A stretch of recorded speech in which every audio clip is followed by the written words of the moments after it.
Radio City Love गुरु।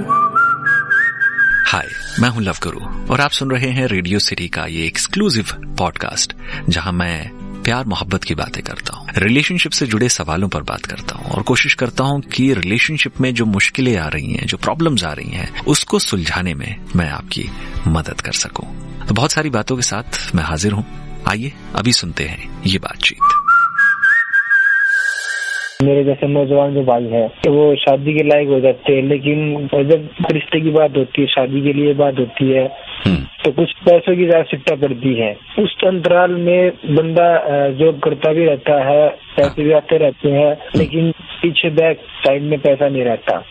तो sir मैं यही चाहता हूँ कि जो मेरे साथी है, मेरे उम्र के जो नौजवान है, अगर शादी ब्याह को लेकर कोई टेंशन रखते हैं तो मेरा तो सबसे पहले यही मानना है कि पहले पैसे कमाओ, उसके बाद ही अपनी शादी के बारे में कोई क्या है। मैं आपको एक चीज बताता हूँ, कोई भी अपनी लड़की का हाथ आपके हाथ में तभी देता है जब उसको एक तरीके की फाइनेंशियल स्थिरता दिखती है। घर परिवार वो देखते ही हैं। और बहुत सिंपल सीधी सी बात बोलूं तो लड़की के परिवार का ये देखना कि आपका अपना घर है या नहीं है, आप किस तरीके की नौकरी करते हैं, कितने पैसे कमाते हैं, ये एक बेसिक चेक कह लीजिए कि ये हर परिवार का होता ही है, जो कि वो करते हैं अपने तरीके से। वो समझना चाहते हैं, देखना चाहते हैं कि भाई आप उनकी बेटी को एक जो होता है ना कि एक सिक्योरिटी, एक फाइनेंशियल सिक्योरिटी, वो स्थिरता फाइनेंशियल, वो दे पाएंगे या नहीं दे पाएंगे। और इसमें कुछ गलत नहीं है सर। अगर आपकी भी डॉटर होंगी तो आप हो सकता है कि आगे चलकर उसके बारे में यही सारी चीजें सोचेंगे, बिकॉज आप चाहेंगे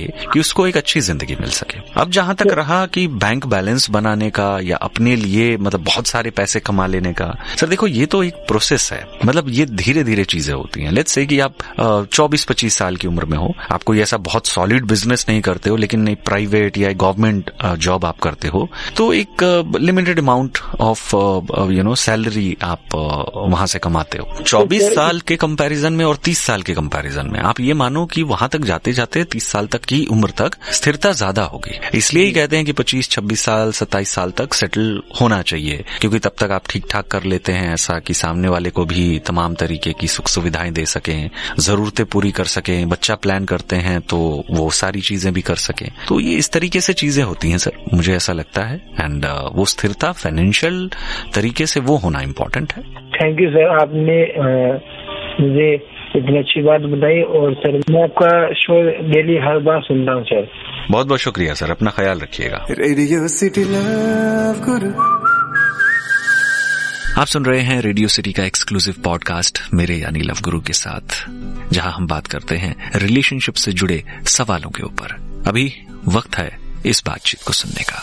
मेरे क्लास में एक लड़की है, 6-7 महीने से मतलब हम लोग का रोज आई कांटेक्ट हो जाता है, मतलब बात करने भी कोई नहीं आते और हम भी बात करने नहीं आते हैं। कौन सी क्लास में हो आप? कॉलेज ईयर है। तो कॉलेज में तो मेरे भाई अगर ऐसा है कि केवल आंखों ही आंखों में दूर से बातें हो रही हैं, इसके बेसिस पर तो कुछ नहीं कहा जा सकता। आई विल बी ऑनेस्ट, जब आप किसी को जरूरत से ज्यादा नोटिस करते हो ना, तो उसकी नजर भी पलटकर आप पर पड़ ही जाती है। ये ज्यादातर इत्तेफाक होता है, ये वैसे वाली चीज होती है कि भाई ये इतना ज्यादा क्यों नोटिस कर रहा है, ये अभी भी मुझे देख रहा है, ये अभी भी मुझे देख रहा है। तो ये चीजें अधिकतर गलत फहमी ही होती हैं। लेकिन अगर एक क्लास है आपकी और एक क्लास में कॉलेज में मान लो 25 से 30 लोग होंगे, इससे ज्यादा तो नहीं होंगे, 23 है ना, तो 23 बच्चे हैं मान लीजिए, आप लोग एक जगह पर पढ़ते हैं, तो भाई एक दूसरे से बातचीत होती है, सबके ग्रुप्स बन जाते हैं। हर ग्रुप में केवल लड़कियां तो होती नहीं है, लड़के भी होते हैं, लड़कियां भी होती हैं। उसके अलावा कॉलेज में ओकेजन्स होते हैं, जैसे कि कोई फेस्ट हो रहा है, कभी कोई एक्टिविटी हो रही है। कुछ कॉलेजेस में ऐसे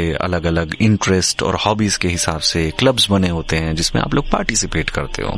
एक क्लास में आपको बात करना ऑकवर्ड लग सकता है, लेकिन क्यों ऑकवर्ड है ये तो बेहतर आप जानते हो, क्योंकि अगर आप एक क्लास में हो, कभी भी आप किसी से जाकर किसी भी बहाने से बात करना शुरू कर सकते हो। और बहुत सिंपल से सिंपल चीज अगर बोलूं तो केवल नोट्स एक्सचेंज करने के बहाने, आगे पीछे बैठ करके पेन पेपर एक्सचेंज करने के बहाने, कोई टीचर ने पढ़ाया टॉपिक वो समझ में नहीं आया तो उसको क्लियर करने के बहाने, आप कुछ ले करके जाते हो तो शेयर करने के बहाने, आपका बर्थडे है तो सबको चॉकलेट खिलाने के बहाने। मतलब मैं अगर बात करने बैठूं तो इतने सारे तरीके हो सकते हैं जहां से आप एक आइस ब्रेक कर सकते हो। और ऐसा होता है कि आप जनरली एक इंसान का इंतजार करते हो कि वो कब क्लास में आए, आप बिल्कुल आगे ही रहते हो एंड आप हेलो बोलते हो स्माइल करके, हेलो गुड मॉर्निंग। उसके बाद सोशल मीडिया पर आप कनेक्ट करते हो। ये सबसे सिंपल तरीके होते हैं। लेकिन क्या है कि जैसे आपके मन में किसी को लेकर एक तरफा लाइकिंग होनी शुरू होती है ना, आप चाहते हो कि मैं जाऊं, बोलूं, वो हाँ करे और बस। बट ऐसा होता नहीं है मेरे भाई, और ऐसे करना भी नहीं चाहिए, क्योंकि इससे पहले कि आप किसी को प्रपोज करो आपके पास रीजन होना चाहिए। अगर पलटकर वो यही पूछ लेंगी ना वो क्यों लाइक करते हो और सबके सामने मजाक बना देंगी, तो आप एम्बैरेस हो जाओगे ऐसी सिचुएशन में।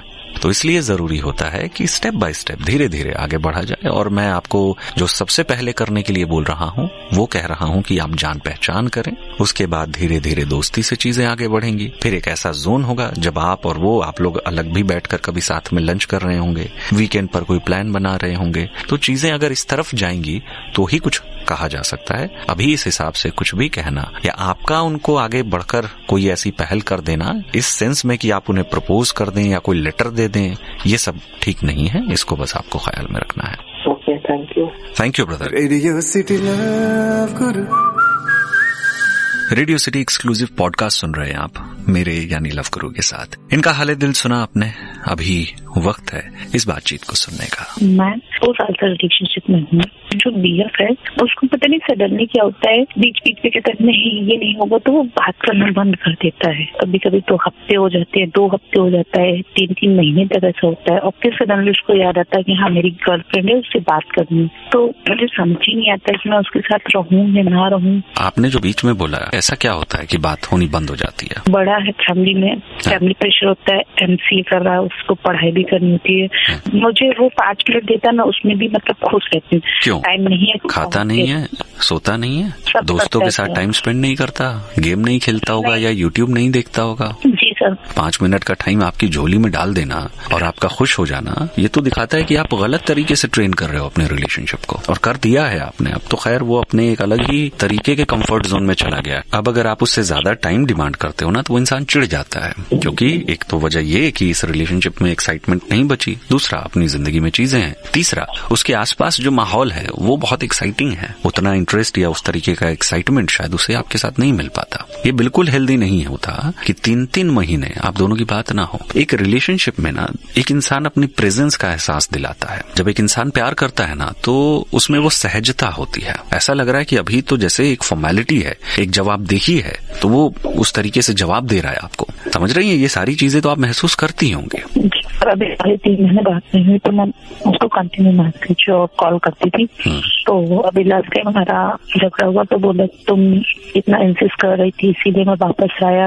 मैंने कहा ठीक है, बात करना बंद कर दो, कॉल मैसेज सब करना बंद कर दिया। सामने से फिर मैसेज किया मीडिया पे, और अभी तो हमारी बात अच्छे से हो रही है, टाइम भी दे रहा है, लेकिन इसका बीच बीच में ऐसे गैप दे देना। आप लोग क्या अलग अलग शहरों में रहते हो? जी सर। ये एक बहुत बड़ा रीजन है, पता है इस गैप का। आप दोनों के बीच कितनी दूरी है? तो वो दिल्ली में है, मैं लखनऊ में हूँ। तो ये दूरी तो ऐसी नहीं है कि आप लोग महीने में एक दफा मिल नहीं सकते। जून में मिले थे। मैं सच बताऊं, आपके रिश्ते में कुछ है नहीं ऐसा, मतलब कोई ऐसी जान अब बाकी नहीं है। कंसिडरिंग जो चल रहा है ना आपके रिलेशनशिप में, मैं आपको बहुत ज्यादा एनकरेज नहीं करूंगा कि आप इस रिलेशनशिप को इस तरीके से कंटिन्यू करो। आप भी, मुझे ऐसा लग रहा है कि ठीक ठाक एज में है, तो आप उनके साथ उनके सामने जाकर बैठिए और उनसे सारी बातें जो हैं ये क्लियर कर लीजिए कि भाई क्या करना चाहते हो, रिलेशनशिप को कंटिन्यू करना है या नहीं। और अगर करना है तो ये 10 चीजें हैं जो मैं एक्सपेक्ट करती हूँ। अगर ये नहीं होगा, मैं इस रिलेशनशिप को कंटिन्यू नहीं करूंगी। ये मैं सच बताऊं, ये आपकी बातों का स्तर होना चाहिए। क्या है कि आपने खुद जो एक होता है ना स्तर एक्सपेक्टेशंस का, या प्यार में आपको क्या हासिल होना चाहिए, उस चीज को खुद ही नीचे कर दिया आपने। इसीलिए इस तरीके की ट्रीटमेंट आपको मिल रही है। अभी तो एक्साइटमेंट है कि हाँ मुझे तुमसे मिलना है, मैं मिलने आऊंगा लखनऊ, 4 फरवरी में आएंगे। मिलिए, और जो मैंने बताया उन बातों का ख्याल आप रखिए थोड़ा सा। जी sir, thank you sir. Thank you. Radio City Love Guru. आप सुन रहे हैं रेडियो सिटी का एक्सक्लूसिव पॉडकास्ट मेरे यानी लव गुरु के साथ, जहां मैं सुनाता हूं आपको प्यार मोहब्बत की बातें, रिलेशनशिप से जुड़े सवालों पर मैं बात करता हूं। अभी वक्त है इस बातचीत को सुनने का। सर मैं किसी लड़की से प्यार करता हूँ सर, तो वो बोलती तो है, फिलहाल हम जब कुछ कहना चाहते हैं तो उसको कुछ बताती नहीं है। तो आप किसी लड़की से प्यार करते हैं, आपका प्यार एक तरफा है? हाँ जी।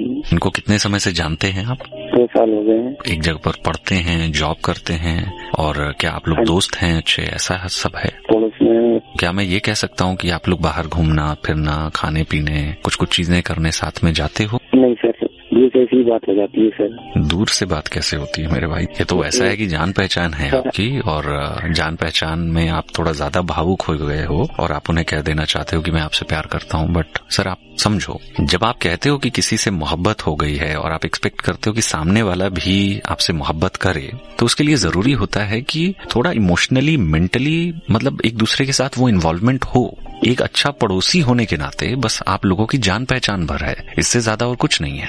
एक होता है कि जब आप किसी से अच्छे दोस्त होते हो ना, तो सुख दुख बांटना, मदद मांगना, मदद करना, साथ में थोड़ा बहुत टाइम बिताना, कुछ चीजें करना, थोड़ा बहुत घूमना फिरना भी साथ में कभी कभार हो जाता है। घर में कोई त्योहार है, शादी है, तो सामने वाला इंसान आपकी हेल्प करता है शॉपिंग कराने में, कुछ चीजें करने में। तो मेरे भाई ऐसा तो कुछ है ही नहीं ना, तो ये तो अच्छी दोस्ती नहीं हुई, ये तो जान पहचान हुआ। किसी भी इंसान से मोहब्बत तक पहुंचने के लिए एक इमोशनल और मेंटल तरीके की इन्वॉल्वमेंट होना जरूरी है, जो कि अभी नहीं है।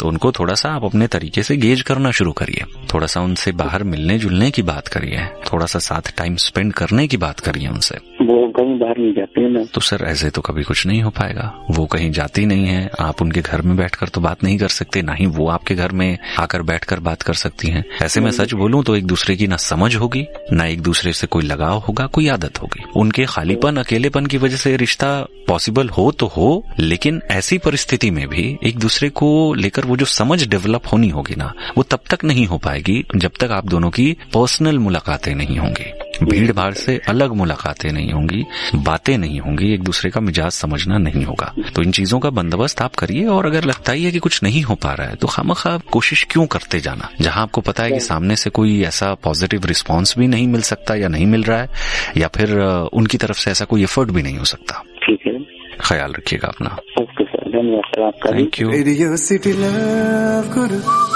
आप सुन रहे हैं रेडियो सिटी का एक्सक्लूसिव पॉडकास्ट मेरे यानी लव गुरु के साथ, जहां हम बात करते हैं रिलेशनशिप से जुड़े सवालों के ऊपर।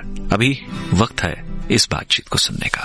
Just want to share that हमारा लव मैरिज था। He was my boss, we have 2 kids। मैं जो आपका सुन रही थी, जो आजकल यंगस्टर्स है, बहुत सुनती हूँ डिवोर्स हो गया है, झगड़े हो रहे हैं। जी जी, you know we fall in that category also. मतलब जनरेशन है वही, लेकिन झगड़े होते नहीं है, ये झूठ है, झगड़े होते हैं, बट ईगो नहीं होना चाहिए झगड़े में। प्यार सबसे बड़ा महत्व देना चाहिए। वी लव ईच अदर, हमेशा ये माइंड में रखना चाहिए। एक दूसरे को भी महत्व देना चाहिए। जब वो महत्व आप देते हो तो डिफरेंसेस अपने आप कम होते हैं। देखो लड़ाई झगड़े तो हर रिश्ते में होते हैं। यस, इकोनॉमिकली हुआ, फैमिली में प्रॉब्लम हुई, चैलेंजेस काफी सारे आए। कुछ चीजें था जो हमें रेस्पेक्ट करना चाहिए ईच अदर के, वो रेस्पेक्ट कभी भी नहीं जाना चाहिए, झगड़े में भी नहीं जानी चाहिए। बिल्कुल सही। तो वो चीजें मुझे शेयर करना था आज की जनरेशन से, कि आप लोग ना ऐसे चीजों को मत ले जाओ इतना नीचे कि दोनों को रेस्पेक्ट ही करना छोड़ दें। बिल्कुल बिल्कुल। 2-3 चीजें आपने बहुत इंपॉर्टेंट बोली। ईगो मैं मानता हूँ कि किसी भी रिश्ते को किल कर देता है।